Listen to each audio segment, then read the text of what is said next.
Hi అండి. మరి ఇంకొక క్లాస్ మనం తీసుకుందాం. ఎందుకంటే నాకు సమాజం అనే ఈ స్కూల్ దొరికింది, భగవంతుడు ఇచ్చాడు. భగవంతునికి కూడా నేను ఎంతగానో రుణపడి ఉంటాను. మీ అందరికి కూడా, మీరందరూ కూడా మరి డెవలప్ చేస్తున్నారు నా ఛానల్ను. Thank you.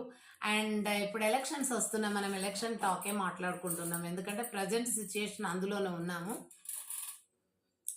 చాలా మంది గ్రామాల లోపల ఏం చేస్తున్నారంటే చనిపోయిన వాళ్ళను ఓటర్ లిస్టులో నుంచి తీసివేస్తలేరు. ఇది తథ్యం. దయచేసి ఈ యొక్క మేము కూడా ఎలక్షన్ డ్యూటీకి పోయేది, మరి ఎక్కడ మమ్మల్ని అందరినీ కూడా వికారాబాదు, తాండూరు, పరిగి, కుల్కచెర్ల, బండెల్క జల్రా, గండువీడు, అది ఏంది అది బంటువారము ఇట్లా వేసేది. అక్కడ వాళ్ళని ఇక్కడ వేసేది. చాలా మటుకు చనిపోయిన వాళ్ళ యొక్క పేర్లు డిలీట్ చేస్తారు ఓటర్ లిస్టు నుంచి. ప్రజెంట్ కొన్ని జాగాలలో చేయటం లేదు. ఎందుకంటే న్యూస్లో చెప్పడం నేను విన్నాను. ఏం చేస్తుండ్రో ఆ లిస్టు గ్రామ పంచాయతీలో ఉన్నటువంటిది ఏజెంట్లు తెచ్చుకుంటారు. ఏజెంట్లు తెచ్చుకొని ఇప్పుడు 3-4 పార్టీలు ఉన్నాయి, కారు, కమలము, హస్తము. వాళ్ళ ఏజెంట్లు పెట్టుకుంటారు. ఆ ఏజెంట్లకు ఇచ్చినప్పుడు చనిపోయిన వాళ్ళు కూడా అందులో ఉంటారు. ఒక్కొక్కరం పోయి వేస్తాం కదా, సీక్రెట్ ఓటు కదా. వెళ్ళినప్పుడు కౌంటర్ ఫైల్ మీద ఉన్నటువంటి ఆ యొక్క ఉద్యోగి ఆ పేర్లు చదివినప్పుడు ఆ పేరు మీద వచ్చి ఎవరైతే వెంకటయ్య అని ఉంటే వెంకటయ్య నేనే అని చెప్పి ఆ స్లిప్ తీసుకొని వస్తున్నాడు.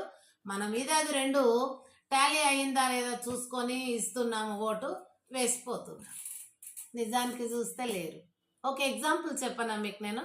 ఒక అతను ఓటర్ బూత్కు వచ్చాడండి, పోలింగ్ బూత్కు వచ్చి మా తాత అతను వేసినాక మేడం మా తాత వచ్చాడంటే ఎవరు మీ తాత అంటే మా తాత పలాని ఆయన నారాయణ ఆయన పేరు అని చెప్తాడు. ఇది ఎగ్జాంపుల్ రీసెంట్గా జరిగింది.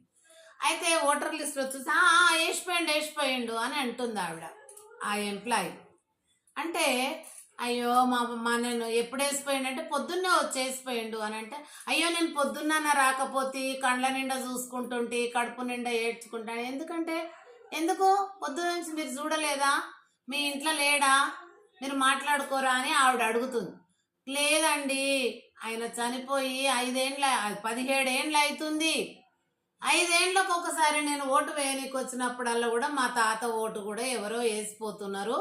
మరి ఈ రకంగా మా ఊర్లో ఇట్లా జరుగుతుంది, జర మీరన్న కండ్లు తెరిచి ప్రభుత్వానికి తెలియపరచండి, ప్రజలకు తెలియపరచండి అని చెప్పేసి ఆ వ్యక్తి మనకు బుద్ధి చెప్పాడండి.